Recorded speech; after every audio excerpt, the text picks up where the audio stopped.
और आप पढ़ रहे हैं रंग बिरंगे वज़ाइफ, सुबह कुछ पढ़ रहे हैं, दोपहर को कुछ पढ़ रहे हैं, अपना ही कोई नसाब बनाया हुआ, जिस तरह घर घर में हर बंदे ने तकरीबन अपना ही कोई नसाब बनाया हुआ है। 8-10 वज़ाइफ हैं वो फजर के बाद, 5-7 वज़ाइफ हैं वो ज़ोहर के बाद, कुछ असर के बाद और कुछ रात सोने से पहले।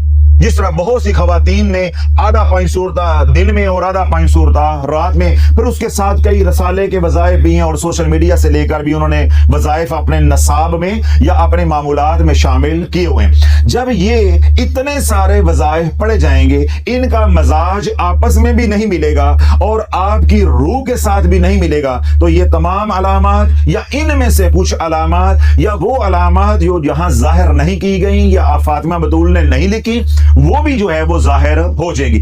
यहां पे अब इलाज मुख्तलिफ होगा। यहां पे इलाज क्या होगा? मुख्तलिफ होगा।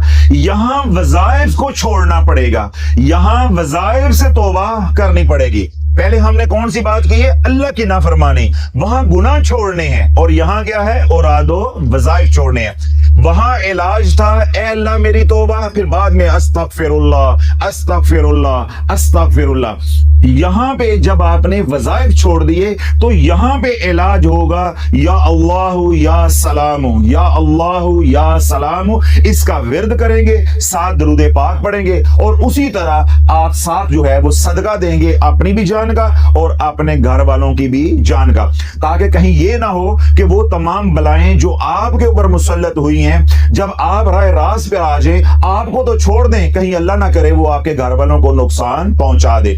तो यूं आपने अपने घर वालों की जान का सदका भी देना है, अपनी जान का सदका भी देना है, और हफ्ते में एक बार आपने सदका देते रहना है और तमाम औरादो वज़ाइफ से आपने तौबा कर लेनी है। उसके बाद कसरत के साथ विर्द करें या अल्लाह या सलामु, या अल्लाह या सलामु, और दुरूद पाक पढ़ें, इस्तगफार पढ़ें, सदका खैरात करें। इंशाअल्लाह अज़ीज 3 हफ्तों के अंदर जो ये आग लगी हुई है, इसके ऊपर पानी पड़ेगा, इसके ऊपर ठंड पड़ेगी और आप पुरसुकून होते जाएंगे।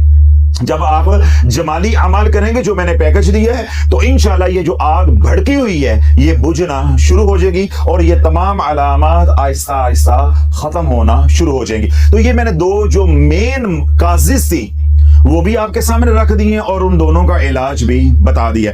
इसलिए दुनिया भर में आप में जो लोग सुन रहे हैं, बारहा मैं ये बात समझाता हूं कि अल्लाह वालों, अगर अमलियात की दुनिया में आना है या औरादो वज़ाइफ करने हैं या रूहानियत की दुनिया में आना है, तो उसकी शराइत में से पहली शर्त क्या है? मुर्शद को पकड़ना, रहबर ढूंढना।